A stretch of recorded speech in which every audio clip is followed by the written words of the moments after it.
አዎ አድማጫችን አባይ አባይ ያገር ሲሳይ ያገር አዋይ ስለ እውነት ዩቲዩብ ከጀመርን ጀምሮ አንድ 10 የሚሆኑ ድንቅ ምርጥ አስገራሚ ወዳጆች አፍርተናል። በውጭ ሀገር ሆነው ባላቸው አቅም ቻናላችንን የሚደግፉ አንድ 10 ምርጥ ሰዎች አሉ። በጊዜው ስማቸውን እየጠቀስን ነው። ለዛሬ ከአቅማችን በላይ የሆነ ድጋፍ የሚያደርግልን አባይ አባይ እውነተኛ ስሙን ገልጾልን እንደው በአደባባይ ብናመሰግነው ደስ ይለናል። በኢትዮጵያ ብር እጅግ በጣም ብዙ ነው። በውጫውያን ብርም እጅግ በጣም ብዙ ነው። ፕሮግራማችን ላይ ድጋፍ አድርጎልናል። አንተ እያልን እናመሰግነው። አድማጮቻችን ያመስግኑት፣ አድማጮቻችን ያክብሩት። በአንድ ፕሮግራም በተለይ ህፃኑ ልጅ ፓቻ በሚያዘጋጀው ፕሮግራም ሁሉ ጊዜ ከፓቻ ጀርባ ሆኖ ድጋፍ በማድረግ አባይ አባይ ይታወቃል። ስለ እውነት የዚህን ህፃን ልጅ የዚህን የቻናላችንን የጀርባ አጥንት ሆኖ የሚሰራውን ወጣት ልጅ ለማበረታታት ጧትና ማታ አባይ አባይ በግልጽም በይፋም ድጋፍ ያደርጋል። ትላንትና እንደተለመደው ትልቁን ድጋፍ አድርጎልናል። አባይ አባይ ባለህበት ስራ ኑሮ ይባረክ። በፓቻ በሚሰራው ፕሮግራም ላይ ድጋፍ አድርገሃል። ግን እንደ አባት እኔ ልመርቅህ፣ እኔ ላመስግንህ፣ እኔ ላወድስህ ብዬ ነው የመጣሁት። ቀሪውን ፓቻ ይሞላል። እኔ በበኩሌ ግን ስለ እውነት የወረት ወይም ደግሞ ያጋጣሚ ሆኖ የተደረገ ድጋፍ አይደለም። ቻናላችንን መስራት ከጀመርን ጀምሮ እና አባይ አባይ ለአንዲት ቀን ካጠገባችን ተለይተው አያውቁም። እኛ ከምንሰራው በላይ ድጋፍ ወዲ ያደርጉልናል። ፕሮግራማችን ቢመዘን የዛን ያህል ዋጋ ያወጣሉ ብዬ ሳስብ አንዳንዴ ያስደነግጠኛል። የፓቻን ለሊት መቀመጥ የፓቻን እስከ ንጋት ድረስ ድካሙስ መቆየትን የሚረዱት እና አባይ አባይ በየጊዜው ድጋፍ ያደርጉልናል። ድጋፋችሁ ከአቅማችን በላይ ነው። በወጣ ይተካ። አላህ ያክብራችሁ። ደስ ብሎን ነው የምናመሰግናችሁ። አባይ አባይ ባለህበት ምስጋናችን የቤተሰቦቻችን የቻናላችን ተከታታዮች የፕሮግራማችን ቤተሰቦች ሁሉ በአደባባይ በይፋ እናመሰግናለን። ኑሮ ስራ እድሜ ህይወት ሁሉ የተባረከ ይሁን። እናመሰግናለን። በትላንትናው ዕለት በስሜት በብስጭት ስለ ትሬንት አሌክሳንደር አርኖልድ ያወራሁት ነገር የተለያየ ስሜት ያንጸባረቃችሁ የእግር ኳስ ቤተሰቦች ከናንተ ጋር በሰፊው ለመወያየት ባጭሩ ሐሳቤ ለማቅረብ መጥቻለሁ። በትላንትናው ፕሮግራም ብዙ ሐሳቤን የደገፉ ብዙ ሐሳቤን የተቃወሙ አሉ። እስኪ ባጭሩ ጉዳዩን እናንሳና መቋጫና በጅለት ከሐሳቦቹ ስንነሳ የዘውትር አድማጫችን ቫንዳይክም ሳላም አፍሪካዊና ጥቁር ናቸው። ሳላ አፍሪካዊ ቫንዳይክ ደግሞ ኔዘርላንዳዊ ጥቁር ነው። ዘረኝነቱ ለምን ከነሱም አይጀምርም? አንድ አድማጫችን ደግሞ አትሳሳት የሊቨርፑል ደጋፊ ነኝ የቆየው ደጋፊ ነኝ ብለ አርኖልድን ጥቁር አረከው። አርኖልድ ጥቁር አይደለም ብሏል። እንግዲህ እኛ በመናየው ቴሌቪዥን እኛ በመናውቀው ጥቁር ነው። እኛ አድማጭ ያሉበት አካባቢ አርኖልድ እንዴት ነጥቶ እንደታየ ስለማላውቅ ይሄን ጉዳይ ለመመለስ ይከብዳል። አርኖልድ ወይም እንደነ ፓርቴ እንደነ ኩናቴ አይነት ጥቁረት ከፈለጉ ከዛ ጋር የተያዘ አይደለም። የኔ ሐሳብ ግን አርኖልድ ጥቁር ተጫዋች ነው። ሌሎቹ ደግሞ ሐዘናችን ነው እኛም በእጅጉ ልባችን ደምቷል ያሉ አሉ። አንዳንዶቹ ደግሞ አታሽቃብጥ ያሉ አሉ። አድርባይነት ከዚህ ይጀምራል። ፖለቲካችን መደርመስ እንደዚህ አይነት ሰዎች ፖለቲካችን ውስጥ እንደ ግንባር ስጋ ፍልፊት መሆናቸው ነው ያደርባይነት ባህሪ ስሜቱን በአደባባይ የሚናገርን ሰው በማሸማቀቅ የተካኑ የፖለቲካ ቡችሎች አሉ እግር ኳስ ውስጥም እንደዛ አይነት ሰዎች አሉ እነሱን አንሰማ የኔ ማጠቃለያ ሊቨርፑል አሮድን የሚፈልግ ከሆነ ክለቡ አመራሮች እንደ የትኛውም ተጫዋች ከሁለት ዓመት በፊት ውል ኮንትራክት ለምን አላቀርቡለትም የአካዳሚ ተጫዋች ስለሆነ በአመቱ መጨረሻ በእንጥልጥል ወስደን በፈለግነው ዋጋ እናስፈርመዋለን የሚል እጅግ በጣም ያጭበርባሪ ባህሪ ያላቸው ሐላፊዎች የፈጠሯት ክፍተት ነች አንድ ይሄ ነው ሁለተኛ ከአድማጮች የሚሰማው እግር ቤት ውስጥም ጋዜጠኛ ነን ከሚባሉ የሚዲያ ሰዎች የሚሰማው አንድ እጅግ በጣም ከሞያ ውጪ ያፈነገጠና አሳፋሪ አገላለጽ አለ ለሊቨርፑል ፈርሞ ሊቨርፑል 30 እና 40 ሚሊዮን ፓውንድ እንዲያገኝ አድርጎ ለምን አይሄድም አክሲዮን አለው እንዲያሮድ ፈርሞ ሊቨርፑልም ያበለጽገው የማን ጥቅም ነው መከበር ያለበት ሁለተኛ ኮንትራክት ቢፈርም ኮንትራክት ያለውን ተጫዋች ማድሪድ አይጠይቅም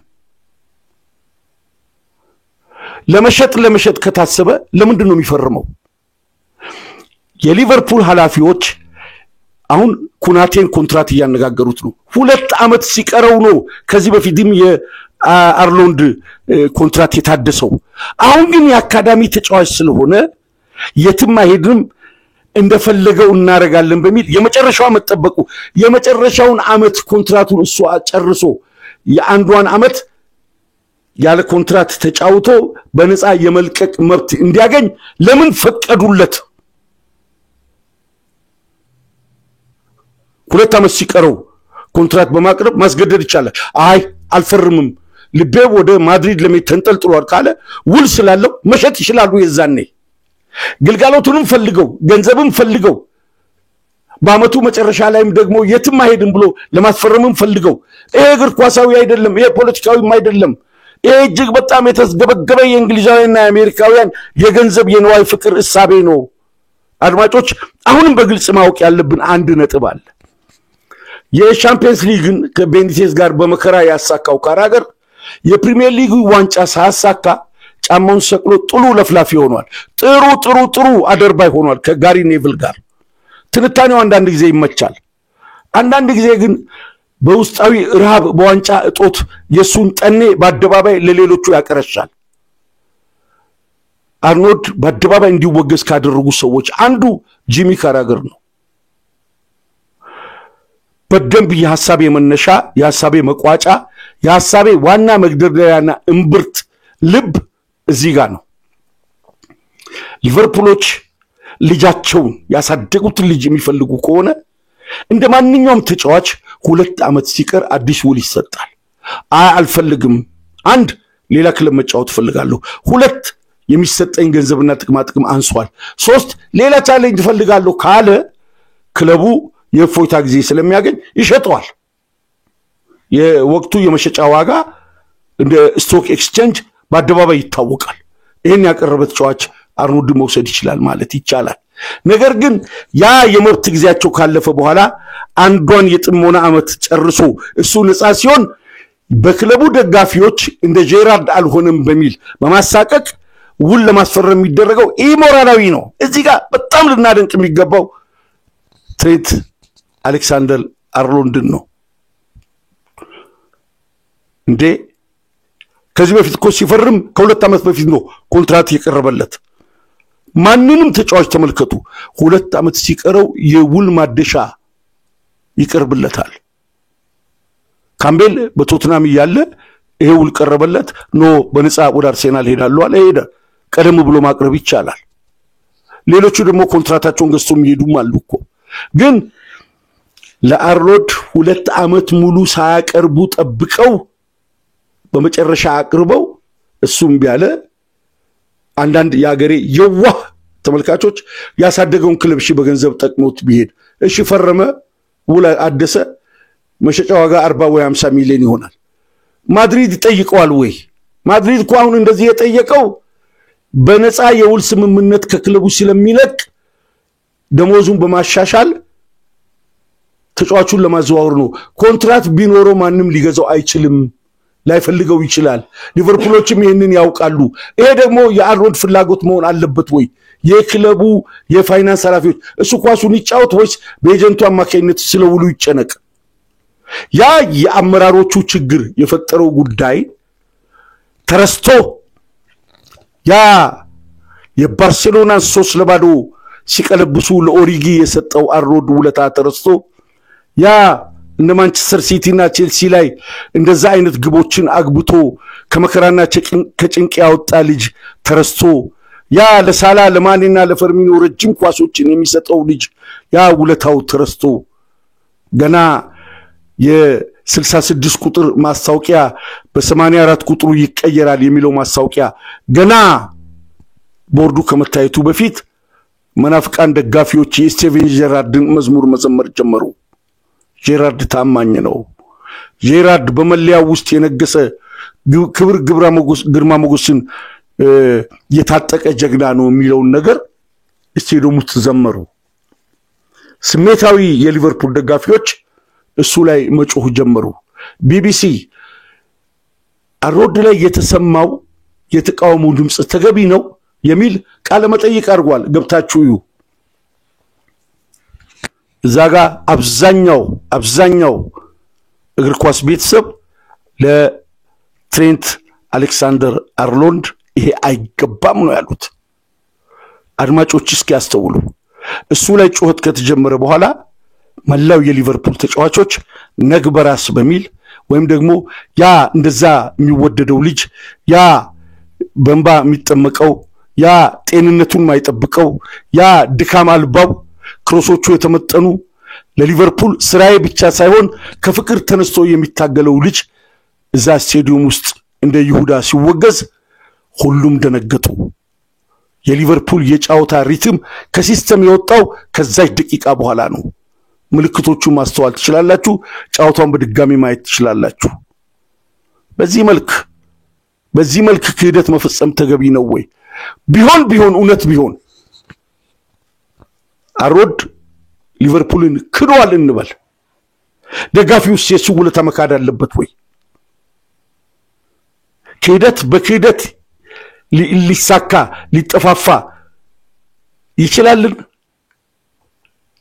እሺ አጥፍቷል ብሎ ነው የወቀሱት ጥፋት በጥፋት ይካካሳል ወይ አንድም ጥፋት የለውም ከሁለት ዓመት በፊት ኮንትራት ቀርቦ እሱም ቢካለ መሸጥ ይቻላል ስለዚህ እጅግ በጣም በፋይናንስ በኩል እጅግ በጣም ስግብግቦች እጅግ በጣም ቁጥቦች ማኔጀሮቹ እኮ በሚያስመዝግቡት የሂሳብ ስሌት ውጤታቸው በሂሳብ ቀመር ተቀምሮ በዛ እኮ ነው በየክለቡ የሚፈልጉት ከሄዱበት እንዲመጡ የተደረገውም እኮ በዛ ጥበብ ነው ይሄ የነሱን ሲቪ ያሳድጋል የነሱን የሞያ ዝክር የሞያ ክብር በክለቦች ውስጥ ይጨምራል ማኔጅመንታቸው ይደነቃል በትላልቅ ደሞዝ በትላልቅ ቅጥር ወደ ሌላ ክለብ እኮ ይፈልጋሉ እንደዚህ አይነት ስራን የሚሰሩ ከሚልነርና ከቻምበርሌን ያነሰ ለማኔ እየከፈሉ እኮ ሲያጫውቱ የሊቨርፑል ኃላፊዎች በክፍያ ሰነዳቸው እኮ የተደነቁ ናቸው ማኔን እንደዛ በ80,000 ፓውንድ ደፍቀው ይዘው ከሚልነር ከቻምበርሌን ያነሰ ፕሪሚየር ሊግና ቻምፒየንስ ሊግ የሰጠን ተጫዋች ከተጠባባቂ ተጫዋቾች በታች ደሞዙን እየከፈሉ ቅር ማይላቸው በፋይናንስ አሰራር ይጨበጭብላቸዋል ምክንያቱም የፋይናንስ የሂሳብ ልዩነቱ ሲታይ ክለቡ አትራፊ እንዲሆን ክለቡ ተጫዋቾችን ደፍቆ አነስተኛ ደሞዝ እንደሚከፍል ሲኦ እዛ ባድናቆት ስሙ ይነሳል ይሄ አሮድ ጋር ይሰራል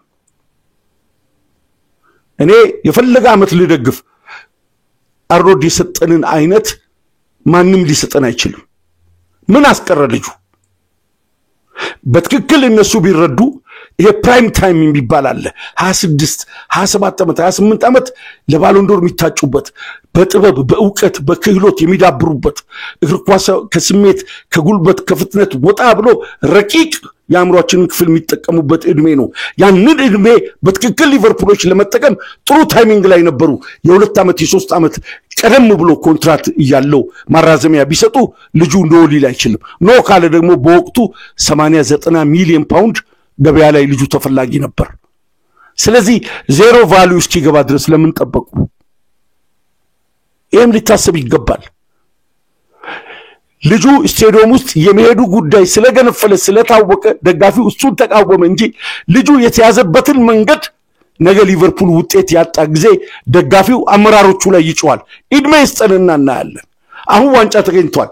አሳዛኙ ነገር ይሄን ዋንጫ ካስገኙት ተጫዋቾች መሃል አንዱ እሱ ነው። በተለይ ሌስተር ሲቲ ማንቸስተር ሲቲ ላይ ያገባቸውን ግቦች አመቱ ሙሉ ምናስተዋውሳቸው ግቦች ምናስተዋውሰው ፓሶች አሉ። ሲቲ ላይ አምና ነው ዘንድሮ አሲስት ታንክ ዩ ፓቻ ያንን ያረገልች ካው ወዲያ በመሸማቀቅ ከክሪስታል ፓላስ ጋር ያለውን የሊቨርፑል ከክሪስታል ፓላስ ጋር ያለውን ጫዋታ መለያውን ለመልበስ እንዲሳቀቅና ከዚህ በኋላ የሊቨርፑል መለያ ለብሶ ሜዳይ ላይ እንዳይታይ ያርገውታል። ምን ባጠፋ በአሰልጣኞቹና በአመራሮቹ የኮንትራት ውል አቅርቦት ችግር ልጁ በነፃ ህጋዊ መብቱን ተጠቅሞ ወደ ሌላ ክለብ መሄድ መፈለጉ እንዴት ኃጢያት ይሆናል? የኔ ሐሳብ ከዛ የመነጨ ነው። ዘረኝነት ያልኩትም ከዛ የተነሳ ነው። ልሳሳት እችላለሁ፣ ነገ ይቅርታ ጠይቃለሁ። ደግሞ አንድ ስህተት ሲፈጠር ይቅርታ ለመጠየቅ በህይወቴ ከልጅነት ጀምሮም ሰፈር ውስጥ ግጭት ሲነሳ የኔ ስህተት ያለበትን ጉዳይ ድሮ ሰው ልኬ አሁን በስልክ ቴክስት ጽፌ ይቅርታ መጠይቅ ሰው ነኝ። ጓደኞቼ ወዳጆቼ ያውቃሉ። በጫወታ መሃል እንኳን በክርክር መሃል ያስከፋው ሰው ካለ እቤት ከሄድኩኝ በኋላ ስለሚከነክነኝ በአላህ ስም ይቅርታ ጠይቃለሁ። ይሄን ጓደኞቼ በሙሉ ያውቃሉ። አይደለም በአደባባይ ላወራሁት ጉዳይ ይቅርታ መጠየቅ ያሮድ ጉዳይ እኔ ባሰብኩት መንገድ ሳይሄድ ቀርቶ እኔ በደመነፍስና በእልህ ያወራሁት ከሆነ በአደባባይ ይቅርታ ጠይቃለሁ። አንድ በእናቴ እጅ ነው ያደግኩት። ሁለት ለሃይማኖቱ ቅርብ ሆኜ ነው ያደግኩት። ሶስት ውሸት ሐራም ተብዬ በትምህርት ቤት በቁርአን ቤት ተምሬ ነው ያደግኩት። ሶስት ይሄ እድሜ ከቅጥፈት በእጅጉ ምንርቅበት እድሜ ላይ ስለሆነ በአደባባይ ይቅርታ ጠይቃለሁ። እርግጠኛው ግን ምናገረው ምንድነው የልጁ ጥፋት አይደለም። በክለቡ እንዲቆይ ማድረግ የሚችሉትም የክለቡ አመራሮች ናቸው። አልፈልግም ካለ ለሌላ ክለብም የመሸጥ ሙሉ መብት ያላቸው የክለቡ አመራሮች ናቸው። እና አሁን ግን ልጁ መብት ያገኘበት ሰዓት ደረሰ። ስለዚህ ለምንድነው የነሱን ስህተት በመጨረሻ በአርኖልድ ስንብት ማካካስ የፈለግነው?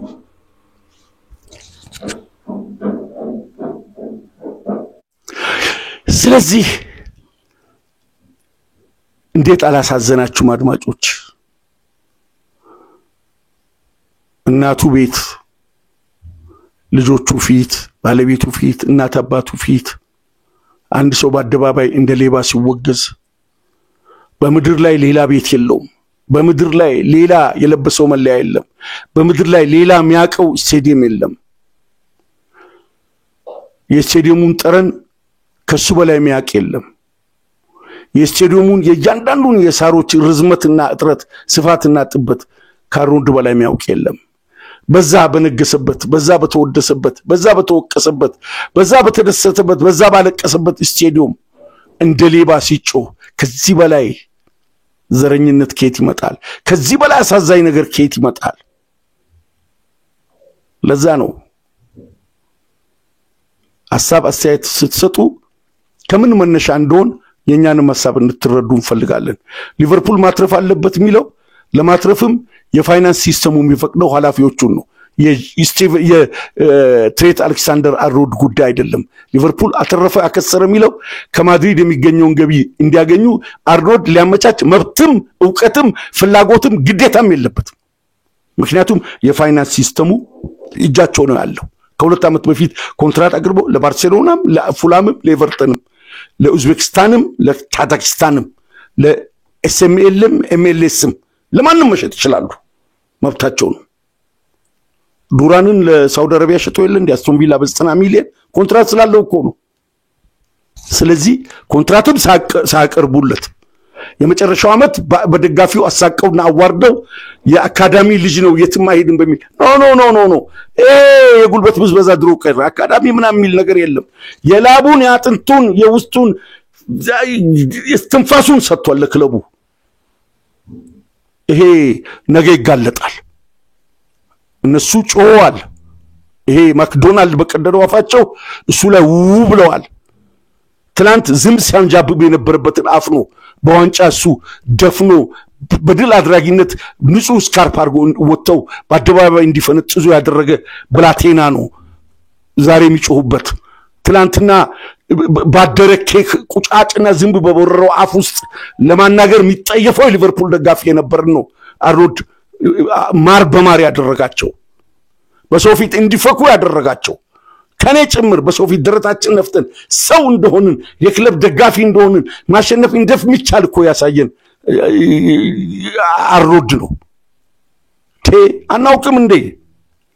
ቅዳሜ እኮ የውርደት ቀናችን ነው በየጊዜው። ከዚህ በፊት እሁድ የሰቀቀን ቀናችን ነው። የፕሪሚየር ሊጉ ሰንጠረዥ ሲነገር ለኛ የሀፍረት ሰንጠረዥ ነበርኮ ለብዙ ዓመታት 31 ዓመት ያህል። ያንን በልጅነት አቅሙ የዓለም ሪከርድ በመመላለስ በፕሪሚየር ሊጉ ታሪክ ታይቶ ማይታወቅ የፉል ባክ መመላለስ አሳይቶ ከሮበርትሰን ጋር በዋይናልደም ሚልነርና ሄንደርሰን ቦታቸውን እየሸፈኑ በአሲስት ታምር የሰራ ልጅ እኮ ነው። ውለታው እንዴት ይረሳል? የባርሴሎናን የቀለበሱበትን ጫወታ ኦሪጊን እነን አልበርት አንስታይን እነ ኒውተን ያንን ሐሳብ ያስባሉ። እነ ስቲቨን ሃውኪንግ ያንን ያስባሉ። እነ ሞዛርት ያንን ጥበብ ያስባሉ። ያችን ኮርና ተመልሶ ሄዶ በተጠባባቂ እኮ ነው ባርሴሎናን የቀለበስ ነው። ማን ነበር? ሳላ ነበር? የለም። በነ ኦሪጊ ይህን ያደረገው አርኖልድ ነው። ለኔ ከልጆቼ እኩል ነው። በእግር ኳሳዊ መንፈስ ከልጆቼ እኩል ነው የምወደው። ከልጆቼ የወለድኩትን ያህል ገና ሽፋሽፍቱ ግጥም ብሎ መሰለፍ ሲጀምር የልጅ ጫማው ይሰፋዋል እያል ይህን ሕፃን ልጅ እንዴት የጁሩ ያስወርውሩታል እያል ከዛ ጀምሮ ተሰልፎ ለክለቡ እድሜውን የቀጨ በክለቡ ውስጥ ለትልቅ ሽልማት የታጨ በውርደት በአፍረት እድል ፈንታው የተቀጨ እንደናት ልጅ ነው አንገበገበኝ። አዎ በህብረትማ በደቦ ፍርድ ከነሱም እኛም ብስ የለ እንዴ? ፍርድ ቤት ያልፈረደበትን ወንጀለኛነቱ ያልታወቀውን በድንጋይ ቀጥቅጠን የምንገል ገልብጠን የምንሰቅል የአፍረታችን ሐውልት ደጃችን ሳይሆን ልባችን ውስጥ ተሰክስጎ ተራራ አብጦ እዛም ይደረገውን ወንጀል ምን አበረታታ? እውነት ነዋ። በተቃውሞ በማውገዝ በአንድ ላይ በድምጽ ብልጫ እውነት የሚረጋገጥበት አገር ሆነና ባህር ተሻግረን ደግሞ የሌሎቹን ፍደገምድል ጉዳይ የማረጋገጥ መብት አገኘን። እንደዚህ አይደለም። የትም ይሁን ሐቋን ተናግረን ነው የምንሞተው። የትም ብዙ ምናወራው ነገር ነበር። ሆድ ባዶ ይቀራል ብለን ነው የተውነው። ለፍርድ ነገ ለምን ከኳስ አይደለም ከእስትንፋሳችን ከህይወታችን አንናጠብም? ሐቋን ተናግረን ነው እዚች ሀገር ላይ ከዚህ በፊት በመናወራው ሚዲያ ሐቅ በመናገር ነው ብዙ ፍዳና መከራ ይደረሰብን። አሁንም እናወራለን። ከመቃብር አፋፍ ላይ ሆኖ ለሌላ ረጅም ዓመት እየፈሩ ውሸት እያድበሰበሱ በውሸት ተኩሎ በውሸት ተውቦ መቃብርን ማደፋረስ እኔና ቤተሰቦቼ ጋር አይኖርም። ያ ቢሆንማ ብዙ ነገር አለ። የአርኖልድ የተሰራው ስራ እጅግ በጣም በእግር ኳስ ውስጥ አሳፋሪውና በእግር ኳስ ውስጥ የመጨረሻው ወራዳው ስራ ነው። የሰሩት ጥቂት ደጋፊዎች ናቸው። እሱ አስማማናል። የኔ ሐሳብ ይሄ ነው። በዚህ እንቋጭ። በሌላ ሐሳብ እንነጋገራለን። ተቃውሞቹን እንደ ፈረንጆቹ የምትቃወሙ በሚቀጥለው ዓመት በሪያል ማድሪድ የቀኝ ክንፍ ሲመላለስ መቃወም ይቻላል። ነጮቹም አሁን በዛ ሊቃወሙ ይችላሉ። እኛ ደግሞ ለምን ስፒሽታውን መጥቶ አይጫወትም? ለሰራልን ውለታ አንገታችንን ቀና ደረታችንን ነፋ ከሰው እኩል ትከሻ እንድንለካካ ካደረጉን የየርገን ክሎፕ ልጆች ማለት አንዱና ግንባር ቀደሙ ስለሆነ አልወድም በምንም አንተካው። የኔን ፍላጎት እናንተ ላይ በተጋጋሚ በየቀኑ ለማወጅ ፕሮግራም መስራቴ በእጅጉ ይቅርታ እንድጠይቅ ያስገድደኛል። ድንፋታዬን እንድትሰሙ በማድረጌ እሳቀቃለሁ፣ ይቅርታም ጠይቃለሁ። ግን ብስጭቴን ሼር የሚያደርጉ የእግር ኳስ ቤተሰቦች ይኖራሉ። ሁለተኛ በተዛነፈ መንገድ ሐሳቤን ለተመለከቱት ደግሞ ጥቂት ማብራሪያም ለመስጠትና እንድንግባባ እንዲረዳ ብዬ ነው። ሐሳባችን በተለያየ መንገድ መሄድ አለበት። እንደ ሌላ የፖለቲካ ጫና እኔ ባሰብኩት ማሰብ አለባችሁ የሚለው እግር ኳስ ውስጥ አይሰራም። ግን ምክንያታዊ እንሁን፣ በመቃወምም በመደገፍም ለማለት ነው። አርሎንድ ወልዶ እንዳጣ አሳድገን እንደተነጠቅን የሎስ በጥፍሯ ዘልዝላ እንደወሰደችው ብላቴና እኔን ያንገበግበኛል። በመሄዱ አይደለም ያስኬድንበት መንገድ። ከዚህ በኋላ ሁለት ጨዋታዎች አሉ፣ ብራይትና ክሪስታል ፓላስ። እርግጠኛ ሆኜ የምነግራችሁ ቀዩን መለያ ለብሶ ወደ ሜዳ እንደማይገባ ከወዲሁ ላረጋግጥ እችላለሁ። እንደዚህ አንገቱን እንዲያቀረቅር የተደረገበት ነገር ኮንሳን ወይም ዋታራ ኢንዶን ቀይሮ ማስገባት እየተቻለ በአደባባይ እንዲዘለፍ ይህን ስራ ለሰሩት የሞያ ባለድርቦቹም አላህ የክፉ ቀን ውለታን የክፉ ቀን በደልን አይረሳምና በአደባባይ የፍርጃና የውርጃ እንዲሁም የቅሌት ቀን ከፊት ለፊታቸው እንደ ትልቅ ጉቶ ተተክሎ እንደሚጠብቃቸው አንዳች ጥርጥር የለንም። በእጅጉ አዝነናል። እኔና የቻናላችን ቤተሰቦች ፓቻ በተወሰነ ፐርሰንት የ60% ያህል በእኔ ሐሳብ አይስማማም። በሌላ ፕሮግራም ሐሳቡን መግለጽ ይችላል። እኔ ግን ትላንት በደንብ ላልተረዳችሁኝ ወይም ደግሞ በተዛባ መንገድ ላይ ያያችሁኝ ጥቂት ለማስተካከል ብዬ ነው የመጣሁት። አላበዛባችሁም። የኔ አቋም ይህ ነውና ከትሬት አሌክሳንደር አርኖልድ ጋር በቀሪ እድሜያችን ወደፊት ብዬ ተሰናብቻለሁ። ሰላም ቆዩ።